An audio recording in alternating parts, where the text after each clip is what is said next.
Hello my friends, कैसे हो दोस्तों। थंबनेल देख करके आपको पता चल ही गया होगा कि आज हम काली लाइनक्स का इंस्टॉलेशन करने वाले हैं। दोस्तों बेसिकली ये एक ऐसा ऑपरेटिंग सिस्टम है जिसके अंदर सिक्योरिटी ब्रीचेज या फिर सिक्योरिटी रिसर्च या फिर पेनिट्रेशन टेस्टिंग या फिर रिवर्स इंजीनियरिंग की जाती है। बेसिकली ये एक हैकर्स का नंबर 1 ऑपरेटिंग सिस्टम कहा जाता है, क्योंकि इसके अंदर बहुत सारे टूल्स इनबिल्ट होते हैं जो कि इस तरह के काम करने के लिए बहुत ही ज़रूरी होते हैं। और आज हम इसी काली लिनक्स का, जिसका फॉर्मली नेम बैकट्रैक भी है, इसका इंस्टॉलेशन करने वाले हैं। दोस्तों अगर आपको नहीं पता कि पेनिट्रेशन टेस्टिंग क्या चीज़ होती है तो मैं आपको एक ब्रीफ इंट्रोडक्शन दे देता हूँ। ये एक तरीके का सिक्योरिटी टेस्ट होता है। जब भी कोई प्रोग्राम डिज़ाइन किया जाता है या फिर कोई भी एप्लीकेशन डिज़ाइन की जाती है तो उसके अंदर क्या क्या खामियां हैं उनको जांचने के लिए इसका इस्तेमाल किया जाता है। और दोस्तों अगर आप एक हैकर हैं या फिर हैकिंग करना चाहते हैं तो उन्हीं खामियों का पता लगा करके आप उन सिस्टम के अंदर सेधमारी कर सकते हैं, और उन सभी चीज़ों के लिए यही ऑपरेटिंग सिस्टम इस्तेमाल किया जाता है। और रिवर्स इंजीनियरिंग अगर आपके लिए शब्द नया है तो मैं आपको बता दूं कि जितने भी पायरेटेड सॉफ्टवेयर आप इस्तेमाल करते हैं, कीजेन इस्तेमाल करते हैं, पैचेज इस्तेमाल करते हैं, वो एक तरीके के रिवर्स इंजीनियरिंग का ही नमूना है। दोस्तों बेसिकली ये बिगिनर्स गाइड है। जो लोग पेनिट्रेशन टेस्टिंग के अंदर या फिर सिक्योरिटी रिसर्च के अंदर या फिर एथिकल हैकिंग के अंदर अपना करियर बनाना चाहते हैं तो उनके लिए ये गाइड काफ़ी ज़्यादा इंपॉर्टेंट होने वाली है, क्योंकि आज मैं आपको बताने वाला हूँ कि किस तरह से स्टेप बाय स्टेप आपको मैं बताऊंगा कि किस तरह से आप काली लाइनक्स का इंस्टॉलेशन अपने सिस्टम के अंदर कर सकते हैं। लेकिन दोस्तों यहाँ पर एक बात ध्यान देने वाली है कि यहाँ पर मैं जो आज ट्यूटोरियल बना रहा हूँ उसके अंदर हार्ड डिस्क को हम पूरा फॉर्मेट कर देंगे, यानी कि आपकी हार्ड डिस्क के अंदर कोई भी डेटा है तो वो डिलीट हो जाएगा। ड्यूल बूट ये वीडियो में नहीं बताया गया है। ड्यूल बूट वाली वीडियो चैनल पर अवेलेबल है, आप वहां पे जाके देख सकते हैं। तो चलिए बिना किसी देरी के वीडियो शुरू करते हैं। तो सबसे पहले हम काली लाइनक्स की ISO इमेज को डाउनलोड करेंगे। तो डाउनलोड करने के लिए हमें kali.org की वेबसाइट के ऊपर आना होगा और यहाँ पर आपको ये एक डाउनलोड का बटन नजर आएगा, इस पर आपको क्लिक करना है। अब देखिए दोस्तों, यहाँ पर आपको अलग अलग प्लेटफॉर्म के लिए अलग अलग जो ISO इमेज है वो मिल जाएगी, ठीक है। तो ARM के लिए यानी कि जो मोबाइल प्रोसेसर्स होते हैं या फिर ARM रेस्पबेरी PI होती है उसके लिए है, यहाँ पे बार मेटल के लिए है, वर्चुअल मशीन के लिए है, मोबाइल्स के लिए भी है, लाइव बूट के लिए भी है। अगर आप नहीं चाहते कि आपको अपने सिस्टम के अंदर काली लाइनक्स का इंस्टॉलेशन करना पड़े, डायरेक्ट बूटेबल पेन ड्राइव आपने तैयार करी और डायरेक्ट अपने सिस्टम को लाइनक्स से बूट करवा सकते हैं, तो उसके लिए आपको लाइव बूट वाली ISO इमेज डाउनलोड करनी पड़ेगी, ठीक है। लेकिन हम यहाँ पर ISO इमेज डाउनलोड करेंगे फुल फीचर्स वाली, जिससे कि हम इंस्टॉलेशन कर सके। तो ये जो बेयर मेटल वाला ऑप्शन है इस पर हमको क्लिक करना होगा, ठीक है। अब आपको यहाँ पर इस तरह के ऑप्शन नजर आएंगे, ठीक है। यहाँ पर आपको 64 बिट के लिए भी नजर आएगा अवेलेबल डाउनलोड, 32 बिट के लिए भी है। और अगर आपके पास अभी लेटेस्ट वाला M1 चिप वाला एप्पल कंप्यूटर या लैपटॉप या डेस्कटॉप है तो उसके लिए भी आपको इंस्टॉलर नजर आएंगे। अब देखिए दोस्तों, यहाँ पर आपको 3 ऑप्शन नजर आते हैं, वीकली है, इंस्टॉलर है और नेट इंस्टॉलर है। तो वीकली जो है दोस्तों ये अनस्टेबल एडिशन है, इसके अंदर आपको सारे लेटेस्ट फीचर देखने को मिल जाएंगे लेकिन वो टेस्टेड नहीं होते हैं। यहाँ पर इंस्टॉलर जो दिया हुआ है बीच के अंदर, यहाँ पे आपको रिकमेंडेशन का भी ऑप्शन नजर आएगा, इसके अंदर आपको स्टेबल वर्जन सारे मिल जाएंगे। और जो नेट इंस्टॉलर है इसके अंदर जो डाउनलोड आप ISO करेंगे उसका साइज काफी कम होगा, तकरीबन 400 MB के आसपास का होगा। लेकिन जब आप इंस्टॉलेशन करेंगे तो उस समय नेट कनेक्टिविटी देना कंपलसरी होगा और इसके जितने भी फीचर्स होंगे वो इंटरनेट के द्वारा ही डाउनलोड किए जाएंगे, ठीक है। तो ये जो इंस्टॉलर है 64 बिट वाला जो रिकमेंडेड है, आपको यही डाउनलोड करना है। अब आप चाहें तो डायरेक्ट डाउनलोड कर सकते हैं ब्राउजर से, या फिर अगर आप टॉरेंट का इस्तेमाल करते हैं तो टॉरेंट से भी इसे डाउनलोड कर सकते हैं। दोस्तों मेरे पास 20.3 वर्जन की ISO इमेज रखी हुई है, तो मैं उसी से ही आपको इंस्टॉलेशन करना बता रहा हूँ। बूटेबल ISO इमेज बनाने के लिए ईचर की जरूरत पड़ेगी, ठीक है। तो ये एक छोटी सी यूटिलिटी टूल है, इसका आपको डाउनलोड लिंक मैं डिस्क्रिप्शन बॉक्स में दे दूंगा, ठीक है। सिंपल है, आपको यहाँ से इसे डाउनलोड कर लेना होगा। तकरीबन 124 MB के आसपास का ये सेटअप है, इसे आपको डाउनलोड कर लेना होगा। अब ईचर जो है दोस्तों वो आपको अलग अलग प्लेटफॉर्म के लिए अवेलेबल हो जाता है। अगर आप विंडोज़ के लिए इस्तेमाल करना चाहते हैं तो यहाँ पर विंडोज़ 32 बिट और 64 बिट के लिए पोर्टेबल वर्जन अवेलेबल है। अगर आप मैक का इस्तेमाल करते हैं तो यहाँ से आपको मैक के लिए डाउनलोड करना है, और अगर आप लाइनक्स का इस्तेमाल करते हैं तो यहाँ से आपको लाइनक्स के भी ऑप्शन देखने को मिल जाते हैं। तो जैसा आप ऑपरेटिंग सिस्टम का इस्तेमाल करते हैं उसी के अकॉर्डिंग आपको इसे डाउनलोड कर लेना होगा। दोनों चीज़ें डाउनलोड हो जाने के बाद आपको आपके सिस्टम के अंदर 8 GB या उससे ज़्यादा की पेन ड्राइव को कनेक्ट करना होगा, और इसके बाद जो यूटिलिटी टूल हमने डाउनलोड किया है उसके ऊपर आपको राइट क्लिक करके रन एज एडमिनिस्ट्रेटर करके इसे ओपन करना होगा। UAC कंट्रोल अगर अपेयर होता है तो इस पे क्लिक करना है आपको। लाइसेंस एग्रीमेंट आपके सामने आ जाता है, इसे आपको एक्सेप्ट कर लेना होगा, और इसके बाद ईचर का सेटअप आपके सिस्टम के अंदर इंस्टॉल हो जाएगा। अब इसके बाद ईचर का डायलॉग बॉक्स आपके सामने आ जाता है, ठीक है। कुछ इस तरह से डायलॉग बॉक्स ओपन आता है। तो सबसे पहले आपको यहाँ पर पहले वाले ऑप्शन के ऊपर जाना है और यहाँ से आपको आपने जो काली लाइनक्स की फाइल डाउनलोड कर रखी है उसे आपको सिलेक्ट कर लेना होगा। ठीक है, इसके बाद यहाँ पर आपको टारगेट सेलेक्ट करना है। टारगेट के अंदर हम हमारी फ्लैश ड्राइव को सिलेक्ट करेंगे, तो यहाँ पर आपको क्लिक करना है।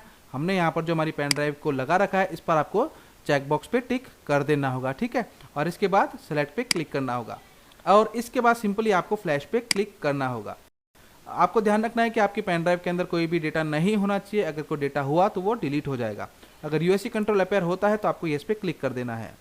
पेन ड्राइव को बूटेबल बनने में कितना टाइम लगेगा ये डिपेंड करता है कि आपकी पेन ड्राइव USB 2.0 है या 3.0 है, और दूसरी चीज़ कि आपने इसे कौन से पोर्ट पे कनेक्ट कर रखा है, यानी कि 2.0 है या फिर 3.0 है पोर्ट। दोनों बात पर ही इसके अंदर लगने वाला टाइम डिपेंड करता है। इसके बाद अगर ये वैलिडेट करता है तो आप इसे स्किप कर सकते हैं, और स्किप करने के बाद आपकी बूटेबल पेन ड्राइव रेडी हो गई है। अब आपको आपके सिस्टम को पेन ड्राइव से बूट करवाना होगा। पेन ड्राइव से बूट करने के बाद आपके सामने ग्राफिकल इंस्टॉल का ऑप्शन आ जाता है। इस पर आपको एंटर पे क्लिक कर देना होगा। इसके बाद सेटअप कुछ आगे बढ़ता है और हमारे सामने लैंग्वेज के ऑप्शंस आ जाते हैं। तो बाय डिफ़ॉल्ट इंग्लिश चूज़ रहता है, हमें इंग्लिश पे रहने देना है और कंटिन्यू पे क्लिक कर देना है। इसके बाद हमारे सामने कंट्रीज़ के ऑप्शन आ जाते हैं। सेलेक्ट योर लोकेशन, तो हम यहाँ पर इंडिया में रहते हैं तो मैं इंडिया सेलेक्ट कर लेता हूँ और इसके बाद कंटिन्यू पे क्लिक करना होगा। इसके बाद कीबोर्ड लेआउट के ऑप्शन हमारे सामने आ जाते हैं। बाय डिफ़ॉल्ट अमेरिकन इंग्लिश का ही हम इस्तेमाल करते हैं तो हमें इसी पे रहने देना है और कंटिन्यू पे क्लिक कर देना है। और इसके बाद हमारे सामने होस्ट नेम के ऑप्शन आ जाते हैं। तो by default Kali host name इसके अंदर रहता है तो हम इसे बदल सकते हैं, और जो नाम आप इसमें देना चाहे अपने होस्ट का, अपने कंप्यूटर का, वो नाम आप दे सकते हैं। और इसके बाद अगर आप अपने कंप्यूटर को किसी डोमेन से कनेक्ट करना चाहते हैं तो यहाँ पर आपको डोमेन का एड्रेस देना होगा। अगर आपके पास कोई डोमेन नहीं है तो सिंपली ब्लैंक रहने दीजिए और कंटिन्यू पे क्लिक कर दीजिए। इसके बाद आपको आपके यूज़र के लिए एक नाम देना होगा। तो मैं यहाँ पर नाम दे देता हूँ टेक्नोबाजी। आप जो भी चाहें वो नाम दे सकते हैं कि आपको अपने यूज़र का क्या नाम रखना होगा, सिंपली है। इसके बाद आपको वेरीफाई करवाना होगा, ठीक है, और इसके बाद आपको कंटिन्यू पे क्लिक कर देना होगा। अब देखिए दोस्तों, काली लिनक्स के लिए पासवर्ड देना कंपलसरी है, आप इसे ब्लैंक नहीं रख सकते हैं, ठीक है। तो यहाँ पर आपको पासवर्ड कंपलसरी देना ही होगा। तो आप जो भी चाहे वो पासवर्ड दे सकते हैं।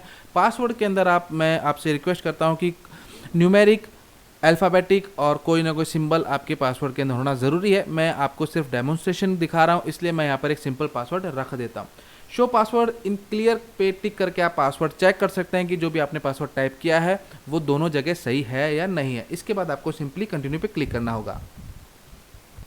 इसके बाद हार्ड डिस्क की पार्टीशंस के ऑप्शंस हमारे सामने आ जाते हैं।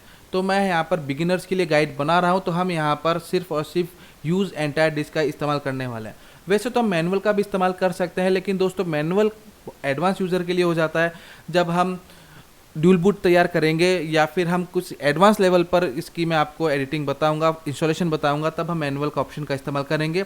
लेकिन ये बिगिनर्स गाइड है, तो हम यहाँ पर पहला ऑप्शन यूज़ एंटायर डिस्क का इस्तेमाल करेंगे। तो इस पर आपको क्लिक कर देना है और इसके बाद कंटिन्यू पे क्लिक करके आगे बढ़ना है। इसके बाद आपके सिस्टम के अंदर जो हार्ड ड्राइव कनेक्ट होगी वो आपके सामने आ जाएगी। तो इस पर आपको क्लिक करना होगा और कंटिन्यू पे क्लिक करना होगा।